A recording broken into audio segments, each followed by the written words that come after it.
So why is fiber one of the most underrated topics in the nutrition world? I personally didn't start hearing much about how fiber was so important until recently. We are always hearing about the protein, the nutrients, the antioxidants, the gut health probiotics, but we don't hear enough about fiber. At least I don't. Like I said in my other videos, I've been taking the NASM nutrition course, and I've been inspired to make videos and share what I've learned in the course and not just something I've heard off of social media or an article that I've read that was written by a random person. This is straight from a nutrition course. So for anyone who wants to have legitimate answers to these topics, that is what this is made for. So what is fiber? Fiber is a type of carbohydrate that your body cannot digest. The reason that your body cannot digest it is because the structure of fiber does not have any open ends, unlike other structures of carbs, which is why the body cannot digest it. So there are two different types of fiber: soluble fiber and insoluble fiber. Examples of soluble fiber would be oat bran, oatmeal, beans, apples, pears, certain types of vegetables, and there are many benefits to eating soluble fiber. Let's start with the first benefit: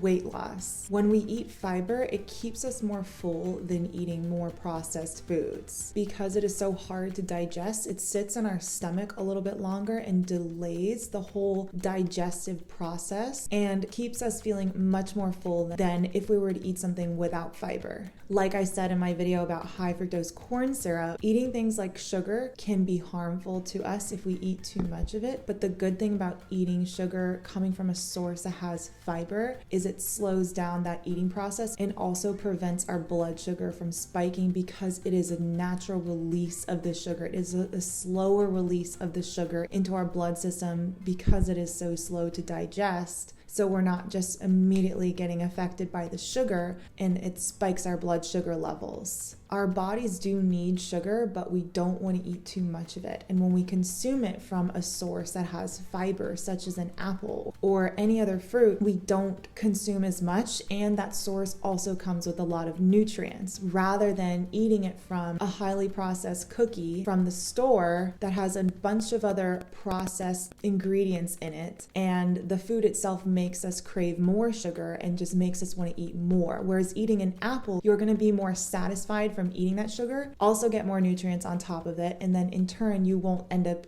binging and eating as much more sugar. Fiber also reduces the risk of cardiovascular disease because it can bind to cholesterol particles. It can prevent the absorption of cholesterol into our body and help remove it overall from our body. Soluble fiber is also good for bowel movement and intestinal health. It attracts water and brings that to the stool, which can safeguard against constipation. Soluble fiber also protects us from diabetes. And as I was saying about eating an apple, it doesn't spike blood sugar because this carbohydrate, fiber, cannot be absorbed. So because it cannot be absorbed, it reduces any sort of potential blood spikes. It also improves overall absorption of foods. Because it slows down the movement of the food through the small intestine, it can enhance nutrient absorption. Whereas when we eat something that's super easy to digest, it can just go straight through us and our body doesn't absorb all of those nutrients. What is insoluble fiber? Insoluble fiber, I like to think of it as like the skeletal